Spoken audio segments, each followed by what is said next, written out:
25 years ago, when I held that DNA report in my hands, I knew my life had changed for good. The paper said my father belonged to a branch of living beings science had never officially recognized. I carried genetic markers linked to Bigfoot. My name is Louise Ferris. At 51, I look like a woman from the Pacific Northwest, except for shoulders so broad and a frame so unusually large that people still turn and stare. And this secret isn't mine alone.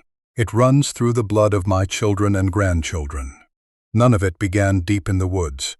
It began with a fall from a porch roof that should have shattered the bones of an ordinary person. Hello, I'm Victor. Welcome to Bigfoot Sasquatch Stories.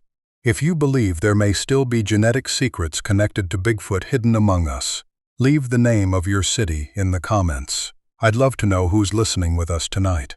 Tonight's story is a work of creative fiction built around questions of love, instinct, and a mysterious bloodline shared between two worlds. Subscribe so you don't miss another case like Louise Ferris's. On the morning of October 14, 1994, the wind had finally died down after beating against the roofs of suburban Eureka all night. Louise Ferris's backyard was covered with small branches, wet leaves, and several shingles that had blown loose from the porch roof. Robert was still making coffee when he heard an aluminum ladder scraping across the concrete outside. When he stepped through the kitchen door, Louise was already wearing a heavy coat with her hair tied back, a hammer in one hand, and two new boards tucked under the other arm. She said only one section of the porch roof had come loose, and if they left it through another rainstorm, water would get into the beams. Robert told her they could call a contractor over the weekend. Louise looked up at the roof and said it wouldn't take her an hour. She stood just under 6 feet 3 inches, with broad shoulders and strong arms built from years of repairing things around the house, gardening, and carrying loads most of her neighbors would have asked another person to help with. By adulthood, her size had become one of the things she thought about least. Louise set the ladder against a porch post, checked the footing, and climbed. Robert stayed below, watching every step. He had been around Louise's unusual strength and durability for so long that he'd stopped thinking of them as something worth questioning. The ground beneath the porch was hard after weeks with little rain. Louise pulled 2 bent nails, moved a cracked board aside, and placed one of the new boards across a support beam so she'd have a solid place to stand. Robert went back inside for gloves, though he still didn't feel good about leaving her up there. The old board beneath Louise's feet broke without warning. There was one dry crack, then the wood dropped away from the support. Louise had just enough time to twist one shoulder before her whole body fell backward more than 10 feet. The hammer flew one direction. Louise landed hard on her back and right shoulder against packed ground, and one knee struck the edge of a planter. The impact was heavy enough that Robert dropped the gloves he was holding. He ran outside and dropped to his knees beside her, but he didn't try to move her. Robert asked whether she could feel her legs, whether her neck or back hurt, whether her head had struck the ground. Louise stayed still for several seconds, breathing hard from the shock, then moved her toes. She lifted her left hand and pushed herself up onto one elbow. Her right shoulder gave a sharp stab when she rotated it, and her knee burned where the skin had scraped away, but nothing felt broken. Robert looked at her as if that was the frightening part. He looked up at the porch roof, judged the distance with his eyes, then looked back at the ground. Louise said she was fine and only needed ice. Robert ignored her. He went inside and called emergency services before she could fully stand. By the time he came back out, she was sitting on the lowest porch step, testing her wrist and moving her shoulder with more irritation than pain. The paramedics arrived in under 15 minutes. They checked her neck, back, pupils, blood pressure, and reflexes. One of them let out a quiet whistle through his teeth, then told Louise she was going to the hospital on a stretcher, whether she thought she could walk or not. Inside the ambulance, A female paramedic asked Louise whether she had ever broken a bone before. Louise thought for a few seconds and said no.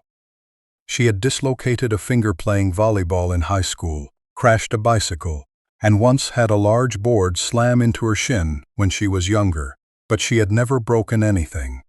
The paramedic looked up from her notes, studied Louise for a moment longer than necessary, then asked her age and height again. Louise answered. The woman wrote down several more lines without explaining why. St. Joseph Hospital admitted Louise as a trauma patient after a fall from height. X-rays were taken of her spine, shoulder, hip, and right leg. Louise prepared herself for a brace, or at least several weeks away from work. Robert sat beside the bed, still going pale every time he remembered the sound of her body hitting the ground. Dr. Raymond Cole entered carrying a stack of films. He was in his mid-40s, with brown hair already showing gray at the temples, and he had a direct way of speaking that usually involved looking straight at a patient while he explained what he found. This time, he didn't explain anything right away. Cole placed the first film on the light box, studied Louise's spine, moved to the hip image, then returned to the first one. After nearly a minute, he asked them to excuse him and stepped outside. Louise looked at Robert. Robert shrugged. Cole came back with an older doctor.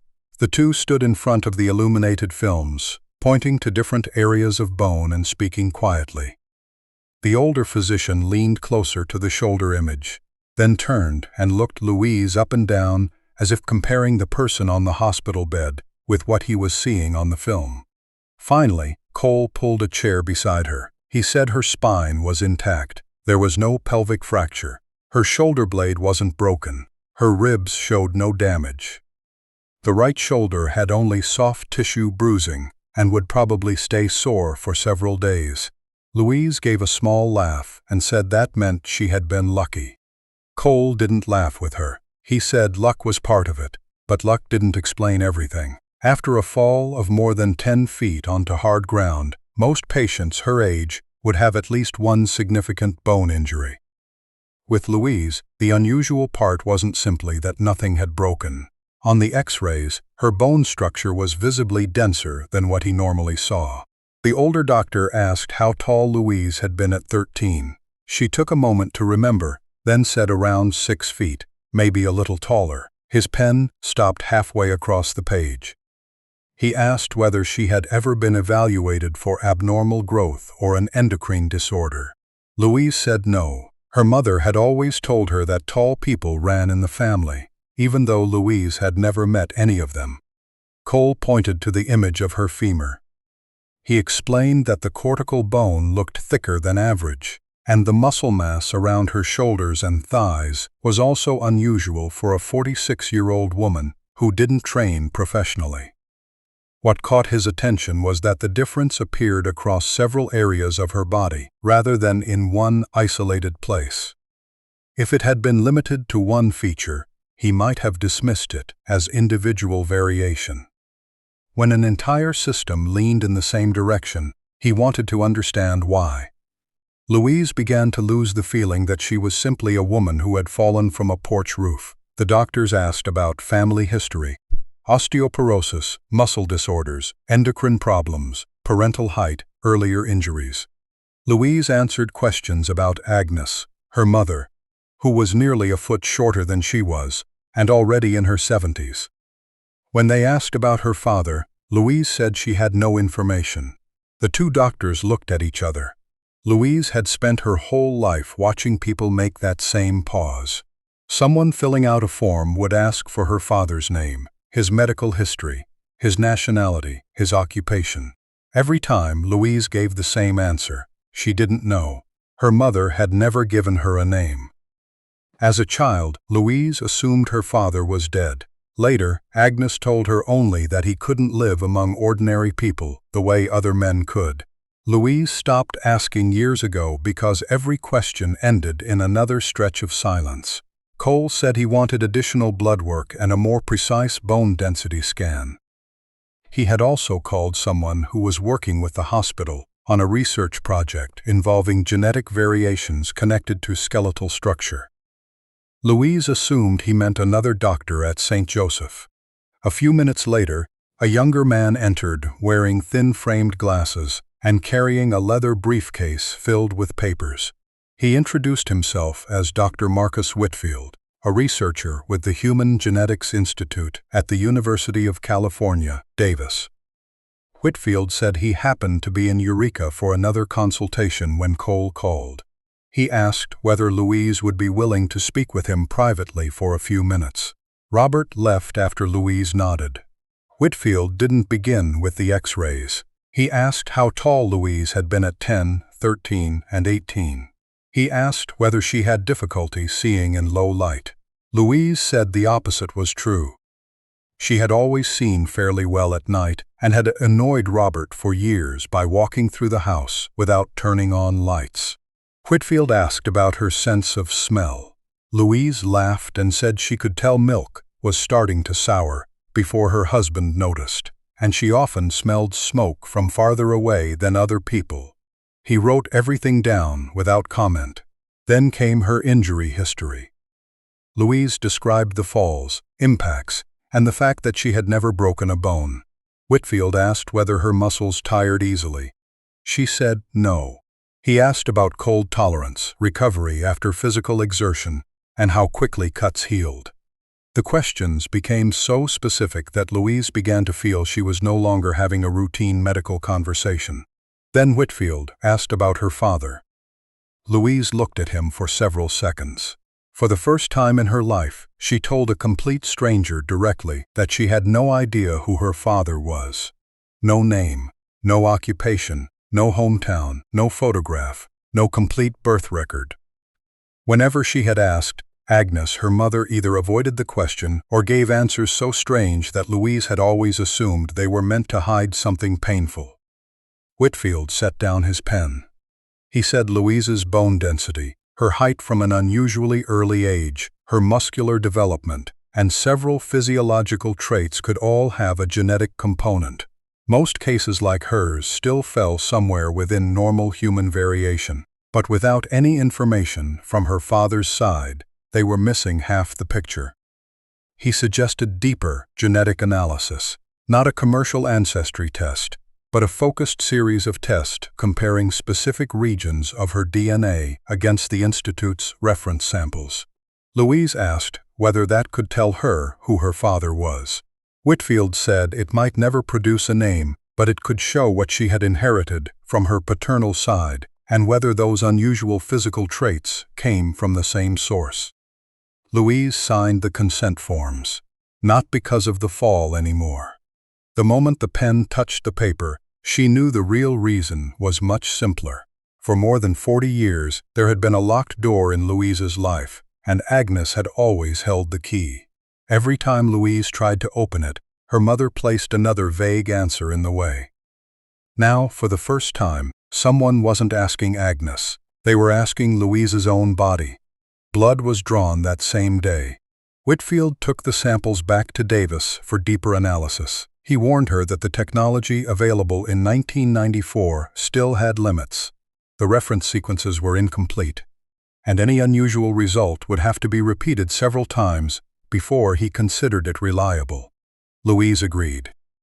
She went home, iced her shoulder, rested for 2 days, then climbed a shorter ladder and finished the section of porch roof herself, this time under Robert's irritated supervision. 2 weeks later, Whitfield called. He didn't read the results over the phone. He only asked whether Louise could come to Davis. She drove nearly 5 hours south on a morning of light rain. The paper with the Institute's address lay on the passenger seat. For the entire drive, Louise prepared herself for ordinary explanations. A rare mutation, a bone density disorder, some ancestral population she had never heard about. Anything would have been better than the blank space she had carried all her life. Whitfield met her in the second-floor hallway. He looked more tired than the first time they had met, his glasses sitting low on his nose, with stacks of printouts marked in red pen across his desk. Once Louise sat down, he didn't waste time. He told her the laboratory had run the sample repeatedly, used 2 different control sets, and checked for contamination. The result remained the same. Whitfield slid a report across the desk. Louise read the first section slowly. Roughly 54% of the classified markers matched her maternal family line based on an older medical sample Agnes had once provided and which Louise had authorized the Institute to access. That portion wasn't unusual. The problem was the remaining 46%. One line had been underlined: sequence clusters not classifiable within current reference databases. Louise read it again. Whitfield explained that those sequences still fell within the hominid range. They didn't resemble contamination from common animals, and they didn't match modern human sequences in the Institute's database. Some regions showed similarities to ancient hominid branches known from limited samples. But the differences were large enough that he couldn't attach any scientific name without going beyond what the data supported. Louise asked what that actually meant. Whitfield stayed quiet for several seconds before answering. He said he could only tell her what the data allowed him to say.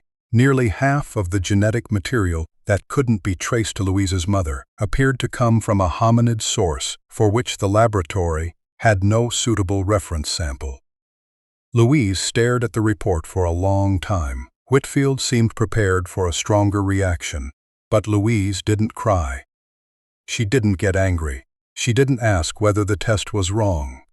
The first thing she felt was relief. Her whole life, she had known there was something different about the story of her father. Agnes had never said he abandoned them. She had never called him cruel or irresponsible. She only said he belonged somewhere Louise couldn't yet understand. Now the empty place had shape. It still didn't have a name, but it was no longer silence. Louise folded the report, slipped it into the envelope, and stood. Whitfield asked whether she wanted more time to discuss additional testing. Louise said yes, but not today. There was only one person she needed to speak to now: Agnes. That afternoon, Louise drove straight back toward Eureka. The report stayed on the passenger seat the entire way, close to her hand whenever she shifted gears. When the coastal redwoods began appearing farther north, Louise wasn't thinking about the fall, the X-rays, or the laboratory anymore. She was thinking about her mother, and this time Agnes wasn't going to answer with silence. Louise pulled into Agnes's driveway late that afternoon. The report from Davis was still inside the cream-colored envelope on the passenger seat. Its edges slightly curled from the number of times Louise had picked it up and put it back down. Her mother's house looked the same as always: low roof, small front yard, rosemary bushes. Agnes still trimmed herself, even though her health had begun to decline. Louise didn't call ahead. She used the old key, walked straight into the kitchen, and found Agnes sitting beside the window with a cup of tea she hadn't finished.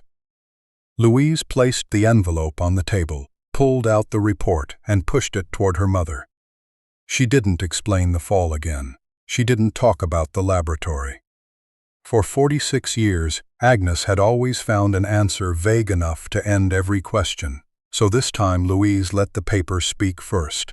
Agnes didn't pick it up right away.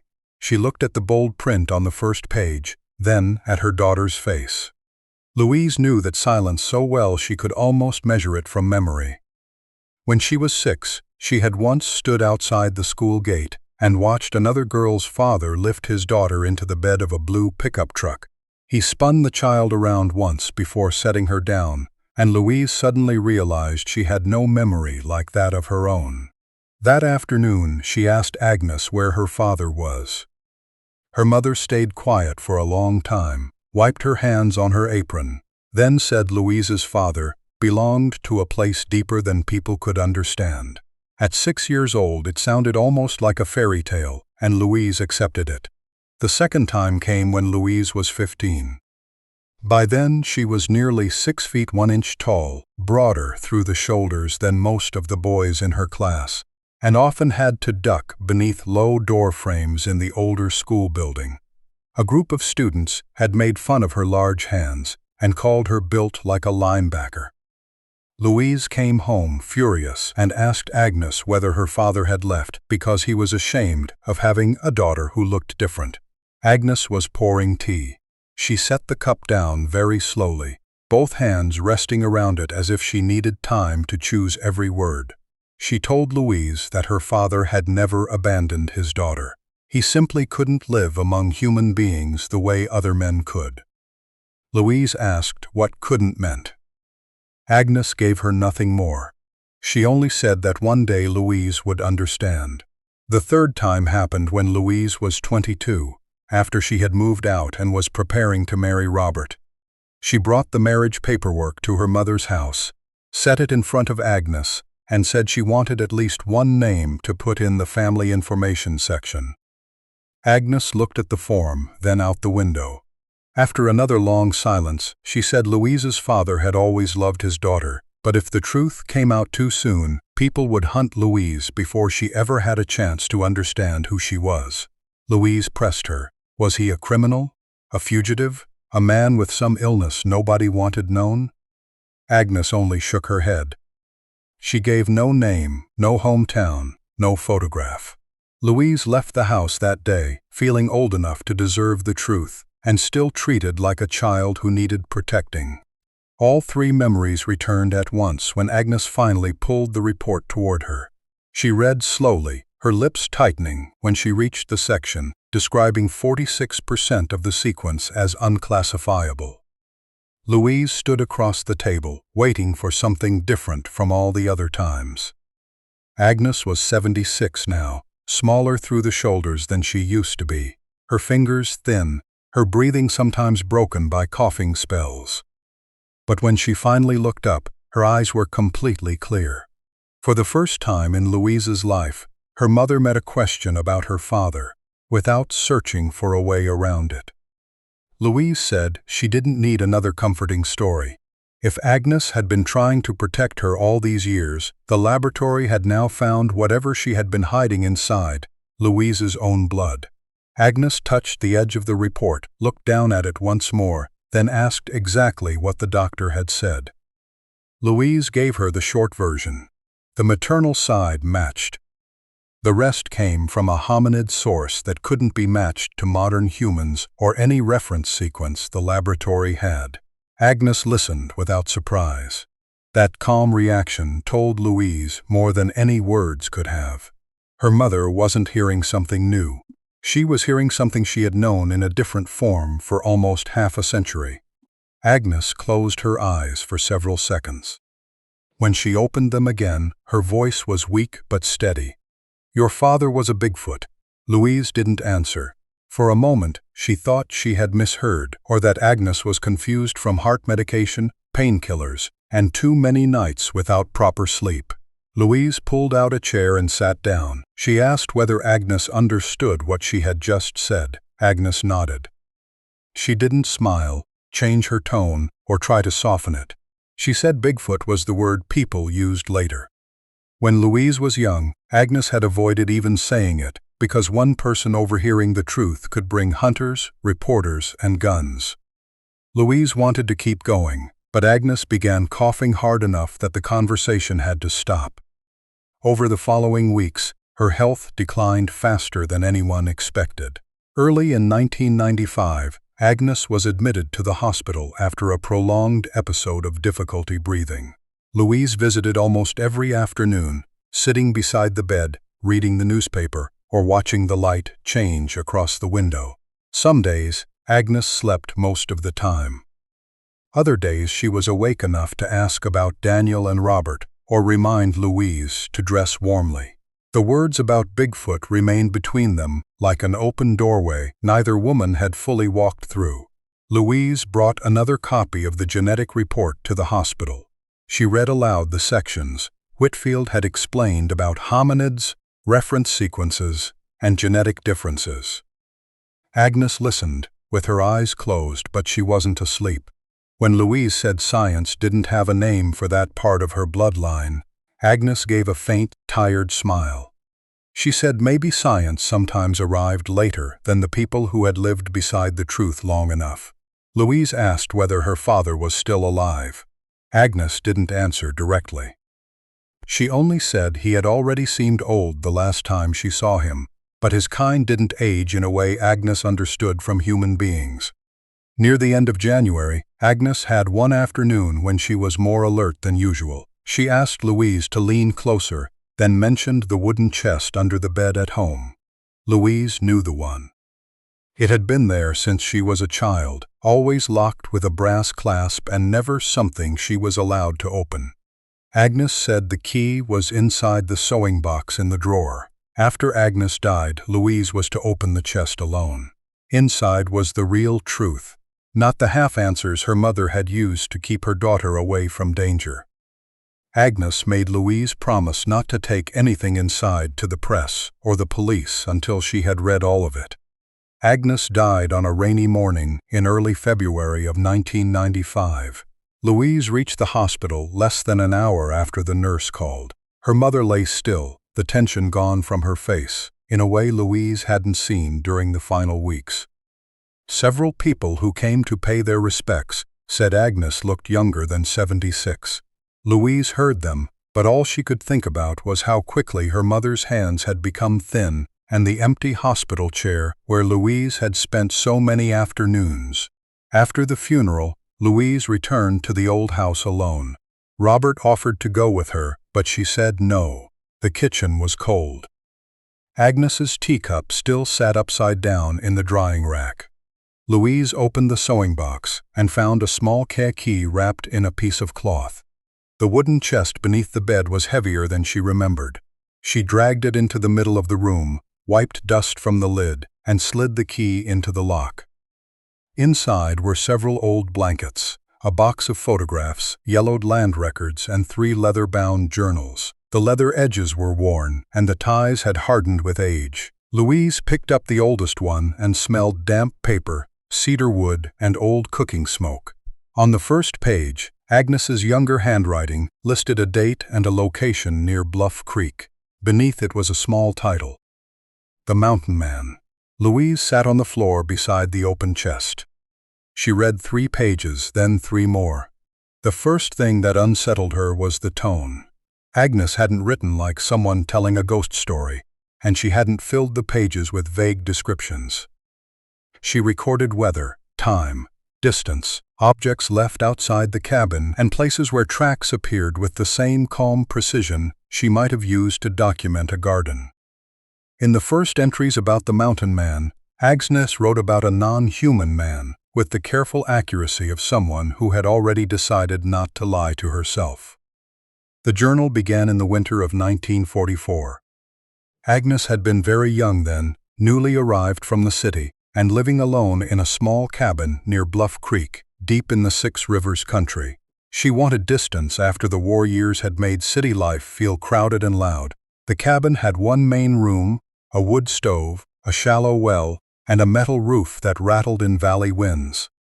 Agnes split her own firewood, caught fish, and traded food with a few families who lived farther out. The first sign appeared late in November. Agnes wrote that she opened the door one morning and found a bundle of dry firewood stacked neatly on the porch. She knew she hadn't put it there. The wood had been split with tremendous force, but there were no clear axe marks. Agnes assumed a neighbor had helped her, so she left smoked meat on a rock near the tree line. The next morning, the meat was gone. In a hollow nearby, she found a piece of wild honey still attached to the comb. The exchanges continued before Agnes ever saw anyone face to face. She left salmon, dried apples, or cornbread.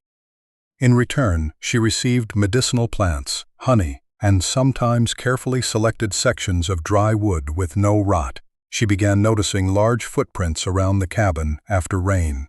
They were far longer than an adult human foot, with 5 distinct toes and no sign of footwear.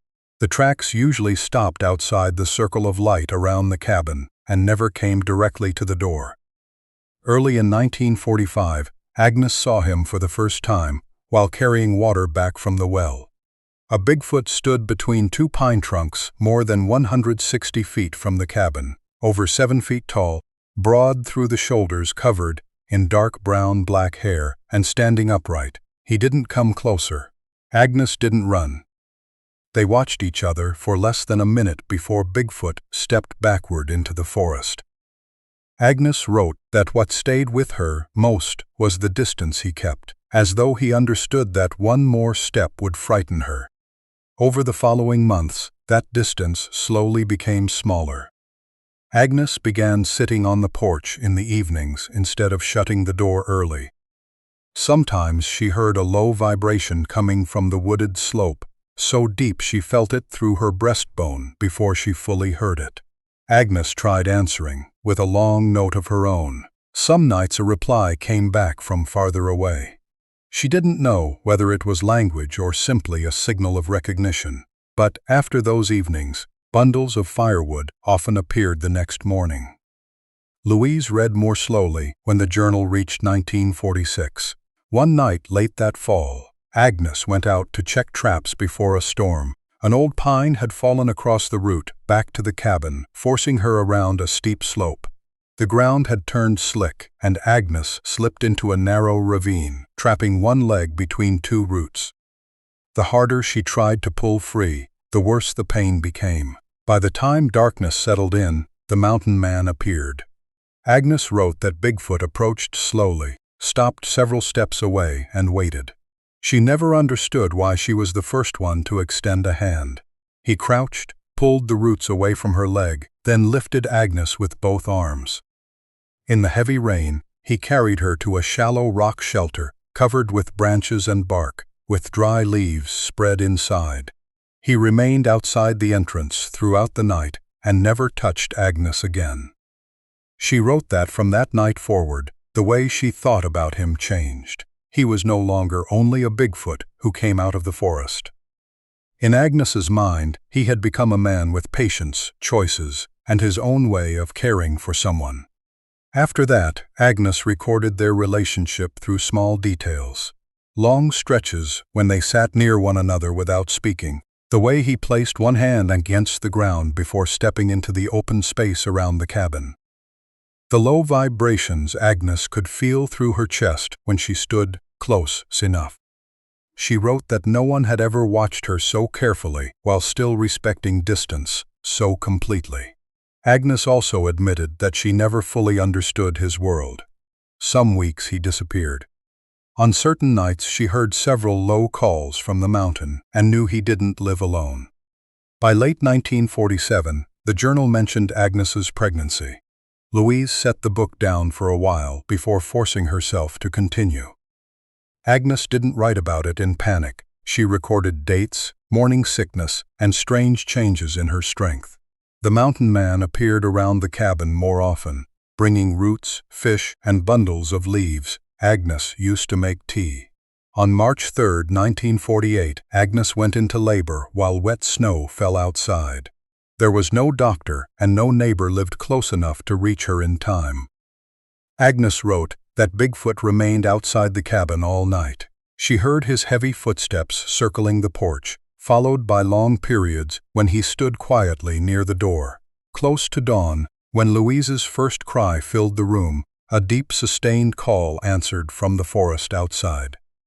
Agnes called it the welcome song. Louise sat on the floor until the light outside the window had turned gray, reading that passage again and again.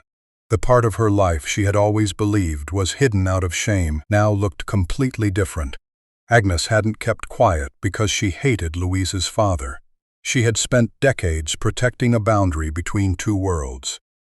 Near the end of one journal, Agnes wrote that she had never truly understood loneliness until the mountain man began staying away for longer periods after Louise was born. But before him, she had also never known what it felt like to be understood without needing words. Louise closed the journal, rested one hand on the worn leather cover, and looked through the window toward the distant mountains. For the first time in her life, the question she had carried since she was 6 years old had changed. She wasn't asking who her father was anymore. Now she wanted to know whether, after nearly half a century, he was still out there.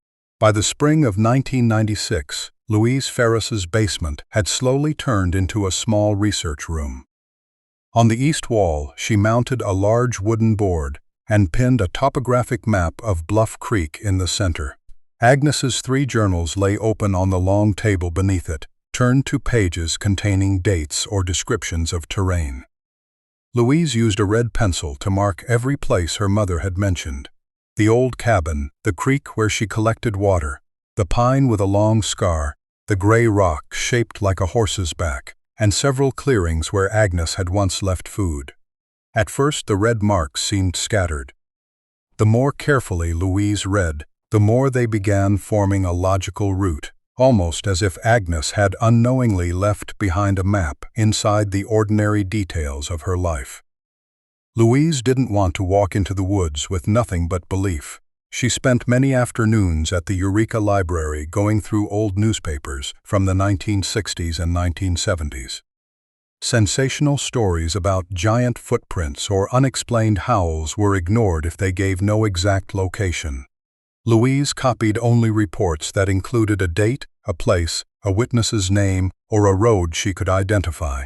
She marked those locations in blue pencil and carried them back to the basement to compare against the red points from Agnes's journals. One afternoon, Louise found the old newspaper coverage surrounding the Patterson and Gimlin film from 1967. When she measured the distance on the map, she realized the area she had been studying lay less than 8 miles from the famous filming location. Louise sat in front of the map for a long time, moving her eyes from the red marks to the blue ones. Dozens of reported sightings, the exchange sites Agnes had recorded, and historical accounts all clustered around the same narrow stretch of forest. She began thinking about the area differently. Louise took a length of red thread and connected the outermost points. The shape nearly closed into a circle around a small tributary feeding Bluff Creek. Inside that boundary, reports of tracks and calls were more common. The western edge contained Agnes's cabin. To the north were 2 reported locations from the late 1960s. To the south was the slope where Agnes had written about hearing several low calls at the same time. Louise stood in front of the board for a long while and realized she was no longer looking for one Bigfoot wandering through the country. If the information meant anything, it looked more like evidence that a community had been using the same section of forest for decades. In her own notebook, Louise gave the area a simple name, the Bluff Creek Circle. She wasn't trying to hide anyone. She still didn't know whether she was looking at real data or building a pattern from something she desperately wanted to find. So she checked every point again, reread the journals, removed locations that were too vague, and compared old routes against newer Forest Service maps. By the end of summer, there were fewer points left on her board, but the pattern was tighter. In early September, Louise began preparing for her first field trip, choosing the beginning of October when the weather would still be manageable and tourist traffic had dropped. She didn't bring hunting equipment, trail cameras, or specialized microphones. Her pack held water, a multi-tool, a flashlight, rain gear, a first aid kit, food, a compass, and a copy of Agnes's map. The first journal was sealed in a waterproof bag. Louise marked the date on her calendar, then stood in front of the map for a long time.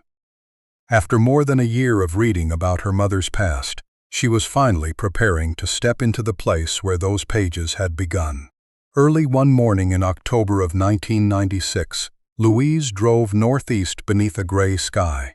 The paved road became a forest road, then narrowed into a potholed dirt track winding along the mountainside.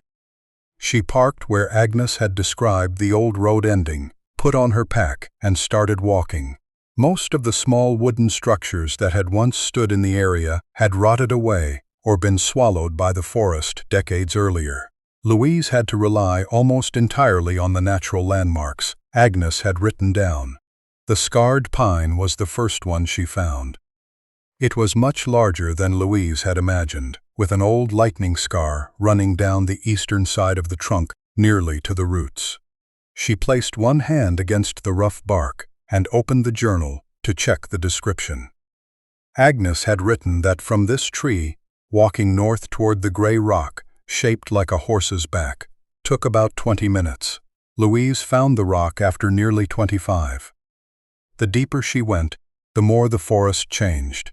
At first there was only the familiar smell of wet wood, decaying leaves, and tree sap. Then Louise began noticing another layer beneath it, stronger, somewhat musky, mixed with damp earth.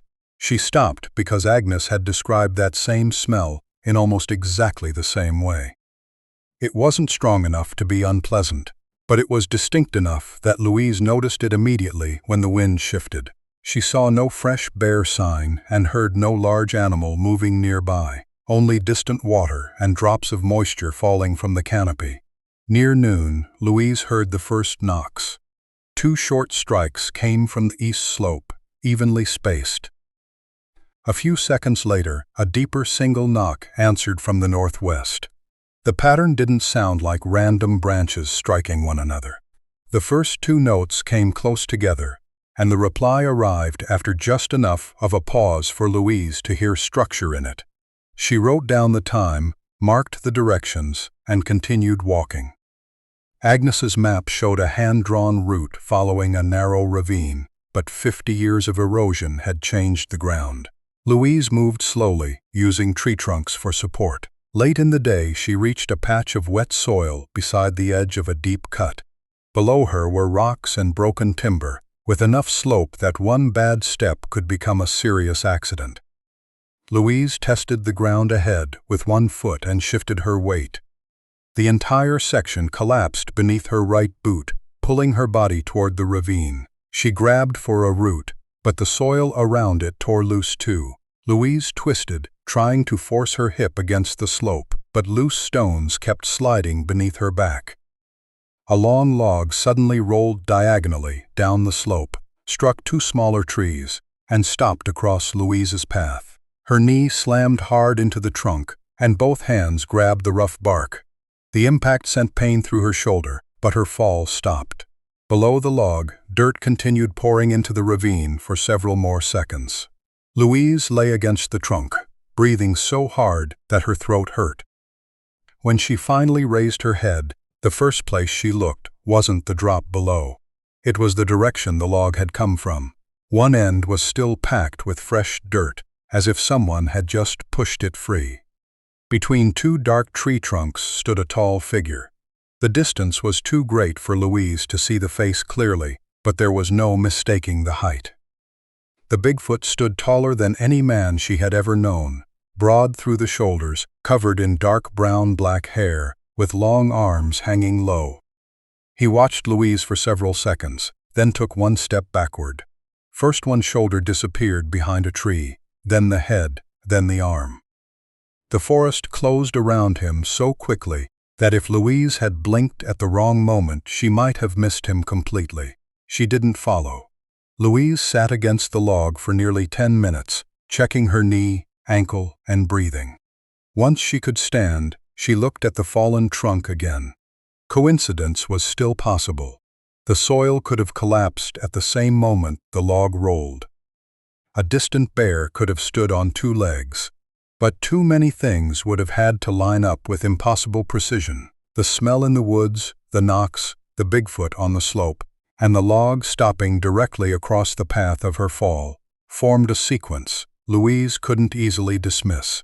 She started back before full darkness. On the way down the mountain, the feeling of being watched remained, but it didn't frighten her as much as she had expected. Louise stopped several times to listen, but no footsteps followed.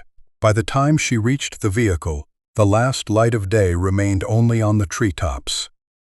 That night, she washed mud from her boots in the utility sink, looked at the bruise forming across her knee, and thought about the fall from the porch roof, the report showing 46% unclassified DNA, and the journal pages Agnes had written about a man who always kept his distance. Whatever doubts Louise still carried didn't disappear because of one piece of proof. They weakened because, for the first time, events her mother had described were beginning to happen to Louise in the same rhythm. The next morning, Louise opened Agnes's journals again. She no longer searched for descriptions of physical appearance.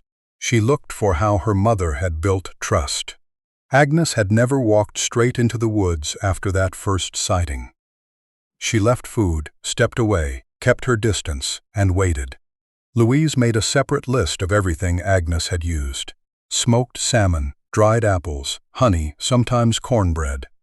Agnes had also written that a person should never stand beside an offering after dark because remaining too close might be understood as a demand or a challenge. The following weekend, Louise returned. She brought a small basket containing dried apples, smoked salmon, and a jar of honey. At a flat stone not far from the ravine, she set the basket down, took one photograph of its location, then backed away more than 300 feet and made camp. Louise didn't aim a camera at the rock. She understood something clearly by then. Recording was different from watching someone without permission. If Agnes had spent years building trust, Louise wasn't going to destroy that trust because she wanted a photograph. The night remained quiet. At one point, Louise heard a single distant knock, but she didn't answer. The following morning, she returned to the rock. The basket was empty. The honey jar lay on its side nearby, with the lid placed neatly across the opening. Where the basket had been sitting was a small bundle of roots tied together, with a thin strip of bark. Louise photographed it and measured the length before picking it up. Later, an acquaintance familiar with herbal remedies identified the roots as a kind commonly used in folk medicine for joint pain and inflammation. Louise never said where she had found them. Her knee was still aching from the fall the previous week, and that coincidence kept her sitting quietly inside the vehicle for a long time. Louise returned several times throughout October and November. On each trip, she left only a small amount of food and withdrew from the clearing.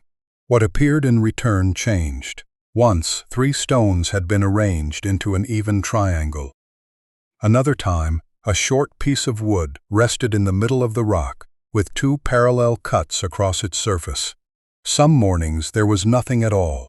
Louise recorded everything in her own notebook, including weather, arrival time, the food she left, the position of anything returned, and the distance to her camp.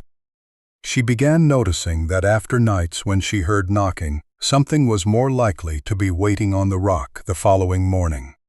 She also began hearing more of the low calls.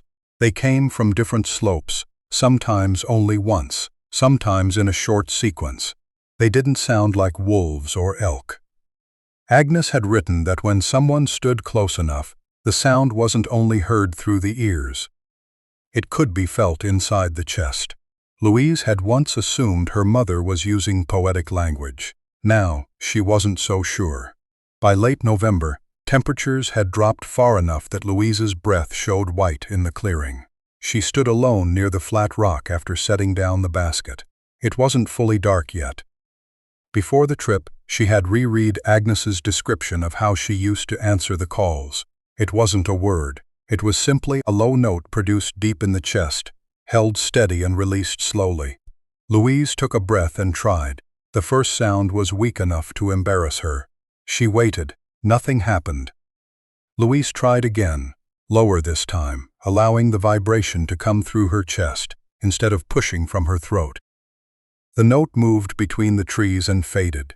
She stood still, with her hands at her sides. Nearly 30 seconds later, an answer came from the distant mountainside. It was deeper, longer, and so low that Louise almost felt the beginning of it before she clearly heard it. The vibration passed through the clearing and made her breastbone tremble slightly, traveling from her chest toward her throat, as if a string somewhere, deep inside, her body, had been touched at exactly the right frequency. Louise grabbed the edge of her coat without meaning to. Agnes had described that feeling almost perfectly in the journal. Louise didn't call a third time. Another note, shorter than the first, came from a different direction on the slope and then stopped. No Bigfoot stepped into the clearing, but for the first time, Louise knew she wasn't only studying signs left behind after someone had already gone. She had sent out a signal and received an answer. Louise barely slept that night. She lay inside the tent, listening to wind move across the treetops, and thinking about what came next. Her solitary trips had carried her far enough to understand that the area wasn't safe in the ordinary sense. The terrain alone could kill someone, but there was another concern now. If more than one Sasquatch lived there, Louise was moving close to a community whose rules she didn't understand. She needed someone who knew the woods, someone who could help if an emergency happened, but that person also had to be trustworthy enough not to turn this place into a destination for people hunting proof. Early the next morning, Louise unzipped the tent and stopped. Around the campsite, green branches, roughly the length of her forearm, had been pushed into the ground in a wide circle. They were evenly spaced and leaned slightly inward. Louise stepped out slowly and walked the perimeter. None of the branches had been there when she made camp. The earth around several of them was freshly pressed, but the thick layer of pine needles held no clear footprints. Louise didn't see the circle as a fence meant to trap her. If the Sasquatch wanted her gone, there were far clearer ways to make that known. The branches felt more like a boundary marking where she was in relation to the rest of the forest. Louise took photographs but didn't pull a single one from the ground. When she packed up, she left a small amount of dried apple on the rock and followed the old route back out. All the way down, Louise thought about the people she might trust. The list was very short. Daniel was her son. Frank Doyle had once worked as a Forest Service ranger in the Six Rivers area and knew the terrain better than almost anyone Louise knew. And there was an older woman named Lena Whitehawk, whom Frank had mentioned before, someone who understood local stories in a way library books never could. Louise didn't know how any of them would respond. She only knew she had crossed a boundary she could no longer pretend she had never seen. When her vehicle left the dirt road that afternoon, Agnes's journal was inside her backpack, beside a dried bundle of roots, and Louise's own notebook filled with new observations. But another question had taken shape in her mind. It was no longer whether anyone lived inside the Bluff Creek Circle. It was who Louise could bring close to that secret without causing it to disappear. By early 1997, Louise understood that her solo trips into Bluff Creek couldn't continue forever. She had Agnes's maps, her own field notes, bundles of roots, symbols made from stones and wood, and the memory of those deep vibrations answering from the mountainside. But the greatest danger no longer felt like getting hurt alone in the forest. It was the possibility that one day something would happen and nobody would know where she was. Louise didn't want to turn the area into a gathering place for people hunting proof, but she couldn't keep carrying the secret entirely by herself. So she began choosing the few people she believed could enter this story without changing it into something else. The first was Daniel, Louise's youngest son. He had grown up carrying some of the same questions his mother had lived with when she was young. Why his height, physical strength, and ability to recover were different from those of his friends. One evening, after the house had gone quiet, Louise called Daniel into the kitchen and spread the genetic report, copied pages from Agnes's journals, and photographs of the exchanged objects across the table. Daniel read for almost an hour. He spent the longest time on the page describing the 46% of unclassified sequences, then turned to the entry where Agnes wrote about the mountain man, standing outside the cabin when Louise was born. He didn't laugh. He didn't ask whether someone had tricked his mother. He only asked how far she intended to go. Louise said she didn't know yet, but if a Sasquatch community really lived in that area, the most important thing was not frightening them. Daniel asked whether he could go with her. Louise said not yet. First, he had to understand that this wasn't a photo hunt, and it wasn't an opportunity to prove that their family was different from everyone else. Daniel nodded and said that if she needed someone waiting outside the forest, he would do that. Louise realized she had just handed her son a burden, similar to the one Agnes had once handed her. But this time, the secret didn't come with avoidance. Louise told Daniel everything she knew, and everything she still didn't. The second person was Frank Doyle, an old friend who had worked as a Forest Service ranger in the Six Rivers area for nearly 20 years. Frank was retired, but he still read terrain the way most people read road signs. Louise brought a stack of photographs to his house. Frank studied each one, especially the bundle of roots, the short piece of wood with 2 parallel cuts, and the circle of green branches around Louise's tent. During his years patrolling the forest, he had seen similar structures in places where there were no campsites, saw marks, or obvious human trails. He had documented some of them and then stopped because the reports only brought back questions about wind, bears, or tourists playing games. When Louise showed him the map, Frank recognized several old roads that had been abandoned for years and pointed out safer ways to approach the area. He also warned her that in country that remote, the biggest danger wasn't always wildlife. Sometimes it was people who had gone somewhere because they didn't want to be seen.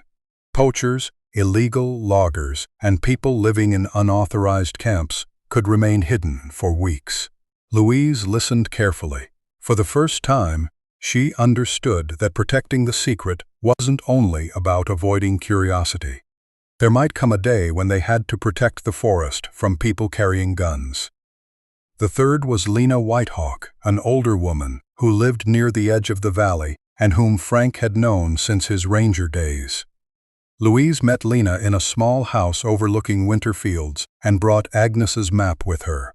Lena placed one fingertip on each red mark, following the old cabin, the creek, and the exchange sites until she reached the circle Louise had drawn around the area. The way she studied the map made Louise feel that none of those places were unfamiliar to her. Lena said there were boundaries on the land that never appeared on government maps. Some paths could be crossed. Others were better respected from the outside. The older stories in Lena's family didn't use one single name for the beings who lived there, but the stories all emphasized the same things: distance, exchange, and never bringing greed into a place that didn't belong to you. Louise told her about the log that had stopped her fall, the answering calls, and the ring of branches around her camp. When Louise said she wanted to go deeper, Lena studied her for a long time and said, "The land remembers footsteps that show respect. It punishes greed too." That sentence became the rule for the small group that formed afterward. Daniel called them the Bluff Creek Circle, and the name stayed. They weren't an expedition team. They didn't build a website or make plans to go public. Frank kept the field maps. Lena reminded them about boundaries. Daniel helped Louise prepare safety equipment. Louise remained the one who decided when they could move closer. At their first meeting in Louise's house, Daniel suggested setting up a few motion-activated cameras so they could finally get clearer evidence. He hadn't even finished the sentence when Louise brought her hand down hard on the table. The glass beside her shook, spilling a little water. She lowered her voice, but she didn't take back what she said. Cameras would turn patience into an ambush. Agnes had spent half her life keeping quiet because she understood what would happen if people got proof that was too clear. Louise wasn't going to use newly earned trust to place hidden equipment where Sasquatch lived. Daniel nodded. After that night, nobody suggested trail cameras again. The next 2 years passed through infrequent, careful trips. They never moved farther into the area than Louise believed they had been allowed to. Sometimes Frank waited on an outer route while Daniel went with Louise as far as the Exchange Rock. Lena only came on days when she believed the forest felt quiet. Objects still appeared: medicinal plants, stones arranged in deliberate patterns, branches laid across paths as though pointing a direction. No Sasquatch walked into the open in front of the whole group. Louise thought that made sense. Trust between Agnes and the mountain man had taken years. There was no reason the next generation should expect it to happen faster. In the fall of 1998, that fragile peace was broken by something unmistakably human. After a night of rain, Louise, Frank, and Daniel went to check the southern route. At the point where an old dirt road crossed the creek bank, Frank stopped in front of two deep all-terrain vehicle tracks cut into the mud. Water still stood inside the grooves, and the edges hadn't collapsed yet, meaning the vehicle had passed recently. That road wasn't open for use during that season. Frank walked another 100 feet and crouched beside a stump. He picked up 2 spent hunting cartridges, smelled them, then handed them to Louise. A faint trace of burned powder remained. Frank said this wasn't someone hiking who had gotten lost. Whoever had been there had brought a vehicle, a gun, and gone deep enough to reach a boundary almost nobody knew about. They didn't follow immediately. Frank insisted that everyone pull back to a safer campsite. They built a small fire, blocked 3 sides with stones, and kept the light low. Lena had reached the camp earlier that afternoon, and when she heard about the cartridges, she said nothing. Louise noticed that the night birds were calling less than usual. The distant knocks they often heard had stopped completely. She had the feeling that the whole forest was waiting with them. Close to midnight, the first gunshot came from the far end of the valley. It struck the rock walls and rolled back toward them. Frank stood and listened for the direction. A few seconds later, a second shot came, closer this time. Lena rose too, but Frank caught her sleeve and reminded her that they didn't know how many people were out there, where they were standing, or what darkness would do to any attempt to approach. Louise knew he was right. When the third shot cracked through the valley, she was already outside the firelight. Daniel called after her. Frank grabbed his flashlight, and both men ran after Louise. Lena stayed at camp with the radio. Louise cut down a slope where she remembered an animal trail running parallel to the creek. Her body moved faster than a 50-year-old woman should have been able to move across that terrain. Branches struck her coat, dirt shifted under her boots, but she barely slowed. If those gunshots were aimed at the Sasquatch community, every minute they lost could matter. Louise smelled the blood before the flashlight found the first sign. She stopped so suddenly that Frank nearly ran into her. The smell was metallic, strong, and fresh in the cold air, different from the deer blood she remembered from hunting seasons. Frank recognized it too when he reached her. Daniel pointed the flashlight at the ground, and the beam stopped over a cluster of enormous footprints overlapping in the mud. Several sets moved in different directions, each print unusually long, the stride wide and hurried, as though an entire group had run through the area at once. Dark streaks marked the leaves beside them. Louise touched the edge with 2 fingers and immediately pulled back. The blood was fresh. Frank told them not to follow the tracks directly. They moved parallel to them instead, staying back and keeping their lights low. Far ahead, a large branch cracked. Daniel turned toward the sound. Then a low call rolled down from the mountainside. Louise felt it in her chest before her ears fully separated the sound. The vibration was deep and sustained, stronger than any answering call she had heard before. It pressed against her breastbone, hard enough to interrupt her breathing. Frank stopped completely. Daniel put one hand against his chest. The final part of the call rolled off the rock walls and faded. Louise knew it wasn't a greeting, it was a warning. The 3 continued more slowly. The large tracks led toward a rocky outcrop where the ground dropped sharply. They heard a human voice before they saw anyone. Broken cries filled with panic. A rifle lay in the mud a few steps from the edge, the barrel packed with dirt. Frank kicked it farther from the drop and looked over. A man was hanging below them.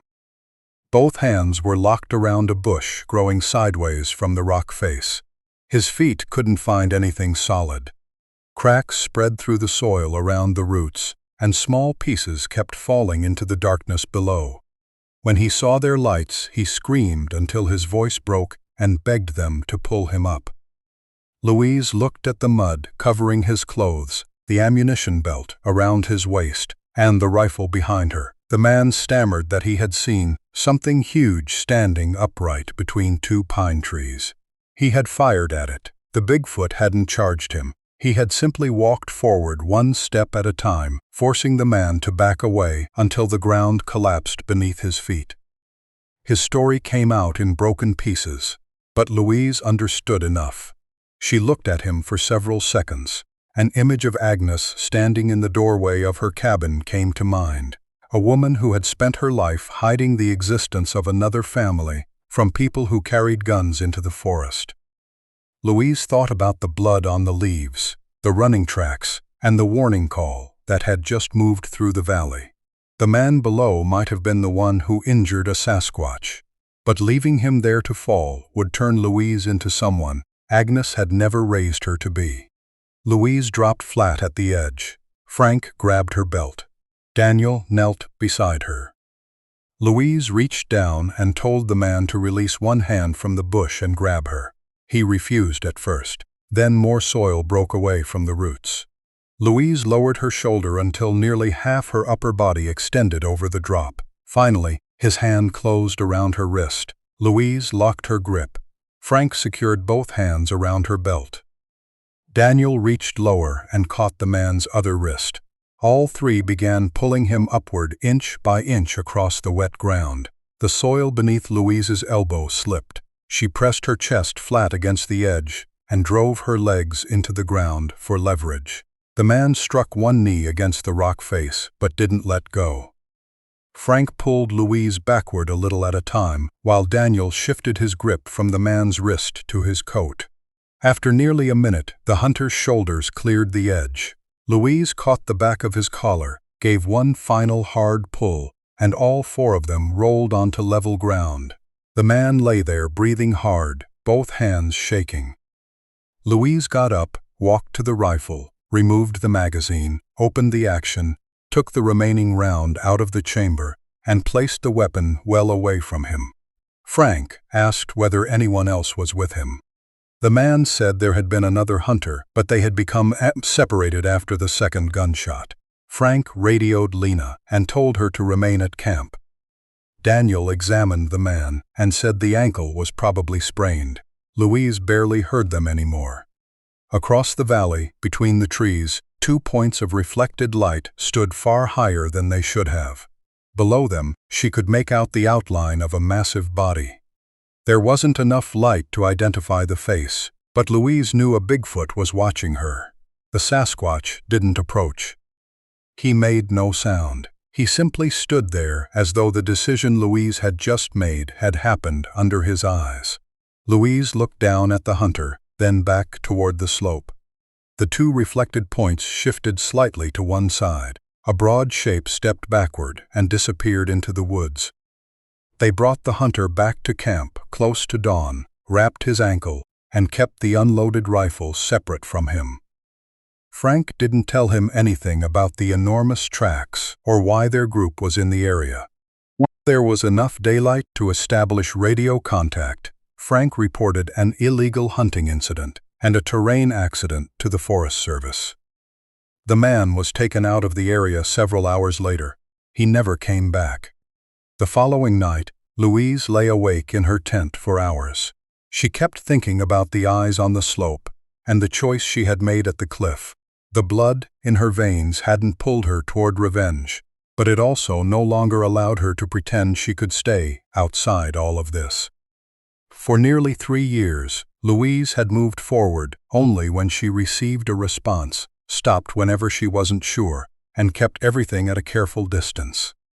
Now the Sasquatch community had seen human beings enter the woods with guns, and they had seen Louise save the very man who might have wounded one of them. Louise rested one hand on Agnes's journal beside her sleeping bag and understood that her time standing at the edge of 2 worlds was running out. If she wanted to know where she truly belonged, she would have to go farther than she ever had before, and the next trip couldn't be another survey. The door had opened just far enough for Louise to see inside. If she waited too long, it might close for good. In early September of 1999, Louise Ferris woke nearly an hour before the alarm. The house was still dark, with only the small light above the stove falling across the kitchen table where she had been sitting since midnight. Robert was asleep upstairs, and the children already had lives of their own. But Louise wrote the letter as though she might be gone for much longer than a day. She didn't try to explain everything. There was no way to compress years of genetic testing, journals, trips into the forest, and those low vibrations into a few lines without making the whole thing sound impossible. She only wrote that she was going into Bluff Creek alone. If she didn't return by the agreed time, Robert was to contact Daniel and Frank first. He was not to call anyone who would bring guns into the woods, not to organize a loud search, and not to let her disappearance become an excuse for a hunt. The final line was shorter. "If I don't come back, let the forest keep its silence." Louise folded the letter into thirds, placed it beneath the coffee cup Robert usually used, then checked her backpack one final time. She carried less gear than on any previous trip: 2 bottles of water, a few food bars, a small first aid kit, a lightweight rain jacket, a jar of honey wrapped in Agnes's old handkerchief, and the first journal packed flat against the back of the bag. No camera, no recorder, no measuring equipment, no sample kit, no gun. Louise knew that decision went against nearly every safety habit she had built over the years. But this time she wasn't going in to collect evidence. She wanted to enter that place carrying the things a daughter might bring when returning home: food, something that belonged to her mother, and the story that had led her there.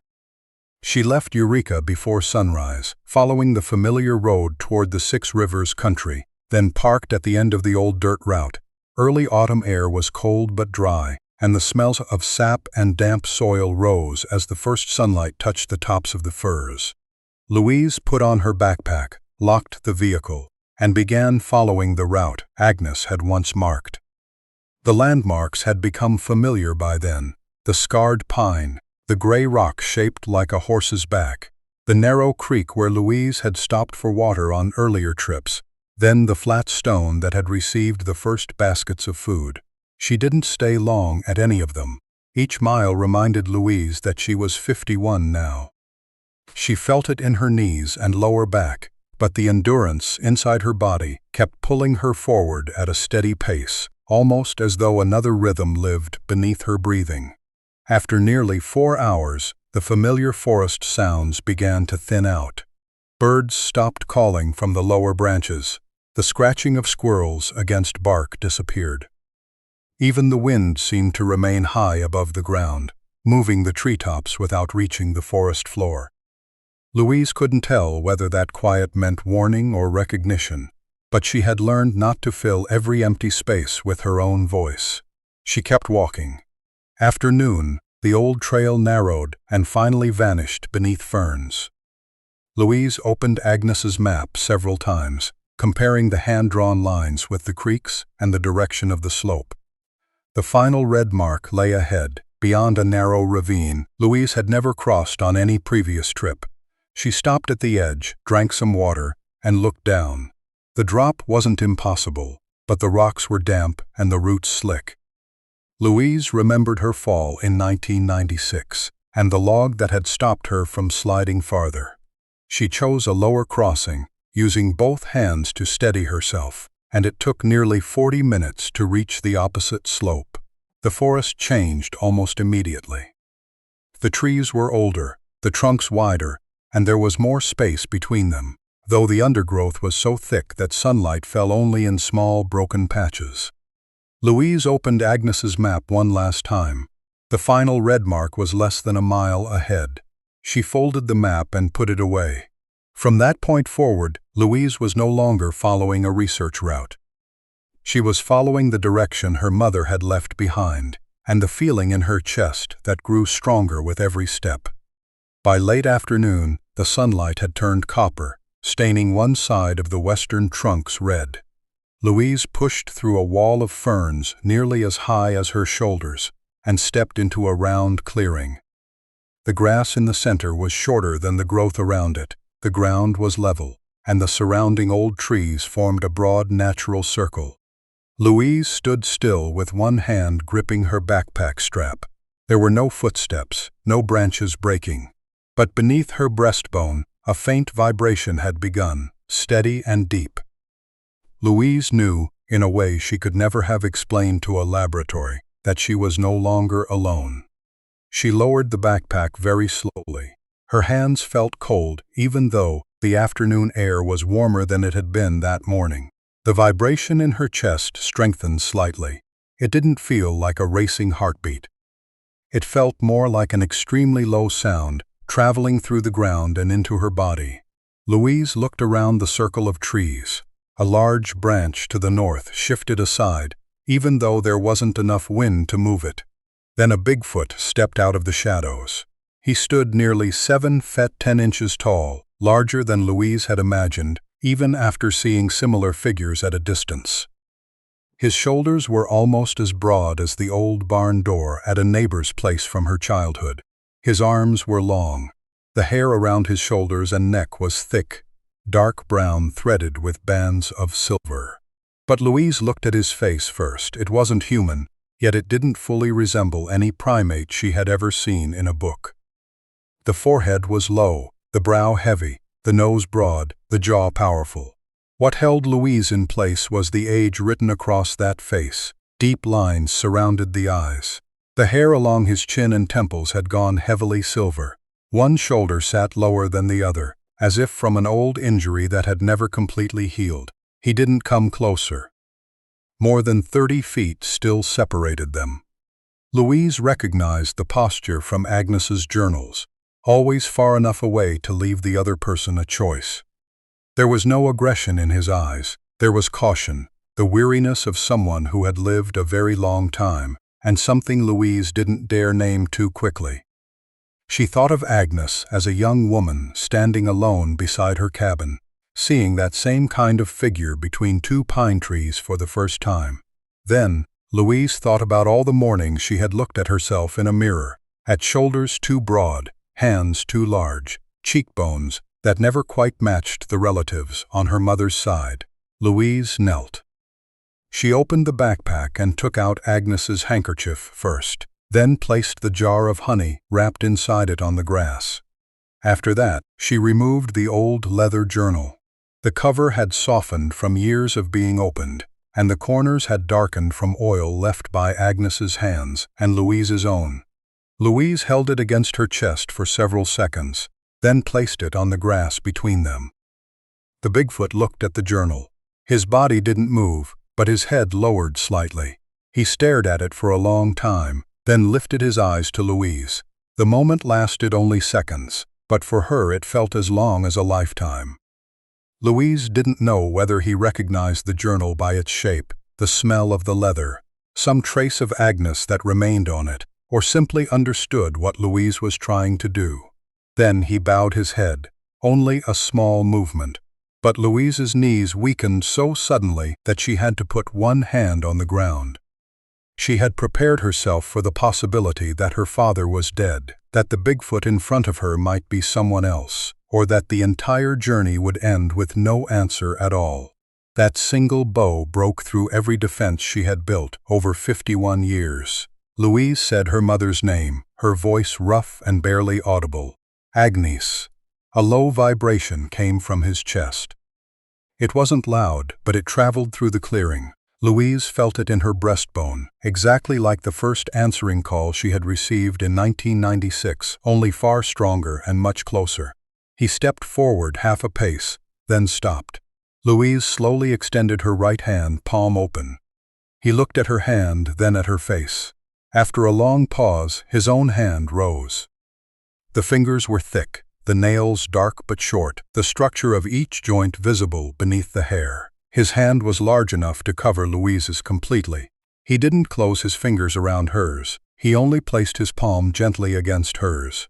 The moment skin touched skin, a deep vibration opened inside Louise's chest. It wasn't electricity. It wasn't pain. It felt like a sound that never passed through the ears, something moving directly from his body into hers, up through her throat, down her arm, and along her spine. Louise pulled in a sharp breath. Tears spilled before she even realized she was crying. In that moment, every question about test results, percentages, and scientific names became strangely small. She didn't need Marcus Whitfield standing beside her to confirm what was happening. Her body recognized the closeness before her thoughts could catch up. The mountain man held his hand against hers for several more seconds, then withdrew. He bent toward the journal, touched the cover with 2 fingers, then placed one hand against his own chest. Louise didn't know whether the gesture was meant for Agnes, for her, or for both of them. She only remained kneeling in the grass, wiping her face with the back of one hand, and looking at the father she had never been given the chance to name. A soft sound came from the eastern side of the clearing. Louise turned. Another Sasquatch stepped between 2 trees. Then 2 more appeared to the west. The mountain man didn't turn around. He remained near Louise, still leaving enough distance between them. More figures began entering the late afternoon light one by one, moving so quietly that the damp leaves barely made a sound. Louise counted 13 before more appeared, and she stopped trying to keep track. There were adults, younger Sasquatch, and small children who reached only to the shoulders of the adults. One female held a little one close against her chest, one hand supporting the back of the child's head in a way that reminded Louise of how she had once held Daniel. A younger Sasquatch stood slightly in front of 2 small ones and kept looking behind to check on them. Near an ancient pine, 2 elderly Sasquatch stood apart from the others, their shoulder hair almost gray, their posture slightly bent, their eyes calm. They simply watched, like older relatives, seeing someone lost, finally return to the place where she belonged. No one in that half-circle looked at Louise as if she were wrong. She saw a female, whose cheekbones reminded her of her own reflection. She noticed a younger Sasquatch with long hands like Daniel's. Then one child tilted his head in the same way Louise's oldest grandchild did when listening carefully. More important than any resemblance was the fact that, for the first time in her life, the differences that had always made Louise stand out among humans didn't require an explanation. Her father released a short series of low vibrations. An older female answered from the opposite side of the clearing. Louise felt the rhythm through her breastbone and tried the low note she had learned from Agnes's journals. One of the children took half a step forward before the female behind him rested a hand on his shoulder. Louise laughed through her tears. She opened Agnes's old handkerchief and placed the jar of honey on the grass. A small Sasquatch came forward to take it, repeating the same kind of exchange Agnes had first written about in 1944. More than half a century had passed. The wordless language was still there. The sun dropped lower, spreading red light across silver hair and the western tree trunks. Louise stayed in the center of the clearing and watched her father's family move around her. As darkness gathered beneath the canopy, the mountain man stood and raised one hand against his chest. Louise copied him. A short vibration sounded. Then, one by one, the Sasquatch began retreating into the forest. The female carrying the child went first. The younger ones followed. The 2 elderly Sasquatch disappeared after them. Her father remained. Louise wanted to say the word Dad, but after 51 years without anyone to call by that name, the word caught in her throat. Instead, she said Agnes's name again. He looked at her. One final low note came from his chest. Then he stepped backward into the darkness. Louise slept near the edge of the area and returned by the old route the next morning. Robert had found the letter beneath his coffee cup, but he had followed her instructions. He contacted only Daniel and Frank and waited. Louise told them very little. She didn't reveal the location of the clearing, and she never returned there carrying research equipment. Marcus Whitfield never received another sample to analyze. In his records, the 46% of unclassified DNA remained exactly what it had been before, a line of data without a name. Years later, during a weekend dinner, Louise looked around the kitchen table at her children and grandchildren. Daniel had silver at his temples by then but still carried the broad shoulders and unusual health of his younger years. Louise's oldest grandchild had just entered the teenage years and was already taller than most classmates. Large hands and scratches that healed unusually fast sometimes made the family doctor ask twice when an injury had happened. Louise understood that the bloodline she had spent most of her life trying to explain hadn't ended with her. It continued through the family, quietly, like the low vibrations traveling through the forest. Louise didn't know whether science would eventually call her father Bigfoot Sasquatch, an undescribed hominid branch, or give him some Latin name that had never existed while Agnes knew him. Those labels no longer mattered as much as the fact that Louise had seen where she belonged. Agnes's handkerchief remained folded in the drawer beside her bed, one corner still carrying a faint honey stain. The 3 journals stayed inside the wooden chest, unpublished and never sent to any research institute, reserved only for grandchildren old enough to understand that knowing a secret doesn't automatically give someone the right to expose it. On quiet evenings, Louise would sometimes place a hand over her chest and feel what seemed like the faintest low vibration, soft as a greeting from a distant mountainside, reminding her that the boundary between the 2 worlds had never completely closed. Louise spent years searching for proof, but when she finally stood in front of the greatest proof she could ever have found, she chose to leave it alone. On that last journey into Bluff Creek, she carried no camera. After years of recording details, measuring distances, and following every sign, when the moment finally came to prove everything, Louise chose to leave evidence behind. Maybe that was because she was no longer searching for a mysterious Bigfoot. She was looking for her own family. Agnes's 3 journals remain private, preserved as a piece of family history, shared only with people close enough to understand why it deserves protection. And I want to leave you with one question tonight. If you received a DNA report tomorrow and found the words "unclassified sequence" written across part of your own bloodline, would you keep going until you knew exactly where you came from, or would you choose to let part of the truth remain in silence? If Louise's story made you think about family, where you come from, or a question in your own life that still doesn't have an answer, leave a comment below. And if you want to stay with us for more stories like this one, please like and subscribe to Bigfoot Sasquatch Stories. I'm Victor. Thank you for staying with me until the end, and I'll see you in the next story.